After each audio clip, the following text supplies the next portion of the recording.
here's a story from The World. In recent years, Bangalore, the tech capital of India, it's become a hub for migrants from Bangladesh as well as the Indian state of West Bengal. Some Indian politicians blame the transplants for depriving the local population of jobs and resources. Those politicians are using that kind of rhetoric with an eye on turning anger into votes in an upcoming state election. From Bangalore, Raksha Kumar reports. On a Sunday evening, a dozen young children gather in a small tin shed with plastic sheets for a roof and no flooring. It's an informal school, but not much studying happens amidst laughter, giggles and chaos. College students volunteer to conduct the classes in this North Bangalore neighborhood. Sushant Kumar, who is studying to be an astrophysicist, is a volunteer teacher. He says children do go to formal government-run schools, but not regularly. There are many times some new kids are coming and in 2-3 months they move other places, so these things. Kids move to other places because their parents collect and segregate trash. They migrate from one place to another constantly in search of work. Most of them in this informal settlement have come to Bangalore from villages of West Bengal, a state in eastern India where they can't find well-paying jobs. Kumar shows me where they sort the trash. They are collecting waste from nearby places and then giving it to, after separating, giving it to recycling plants. Mountains of plastic waste lie on one side while glass bottles are heaped on the other. The trash piles are right next to their homes, which are wobbly structures. In the last 3 years, these migrants have been evicted from their tin homes multiple times. The waste pickers who are targeted are the ones who speak Bengali and those who are Muslim. Since 2019, when Prime Minister Narendra Modi was elected for the second term, his party has spoken out against those they call illegal immigrants from Bangladesh.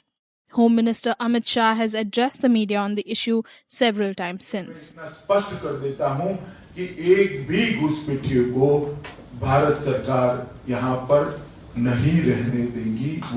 will not let even one illegal immigrant stay in the country, he says.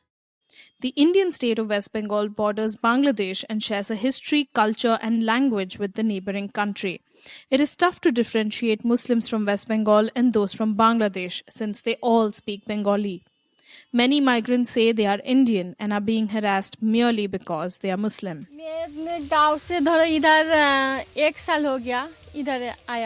I came here a year ago from a village near the Indian city of Kolkata, says Salmeena Sheikh, who is 6 months pregnant and has a 2-year-old daughter.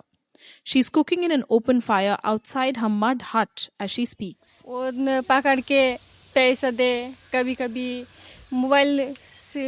Police sometimes take away our money and sometimes our phone, she says.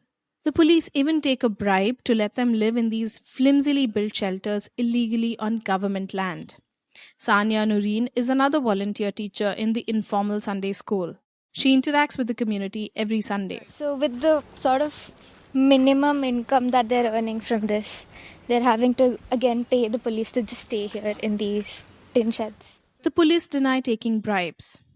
Such harassment has a twofold purpose, says scholar Maggie Paul, who has been documenting Bengali migrants in India. First, you persecute the migrants. Secondly, then you can exploit the labor in multiple ways. There are local contractors who use that tag of illegality or the fact that they have to always be so careful about, the identity to exploit them. As a result, they become even more marginalized among the already marginalized informal laborers in India because they do not have unions or collectives.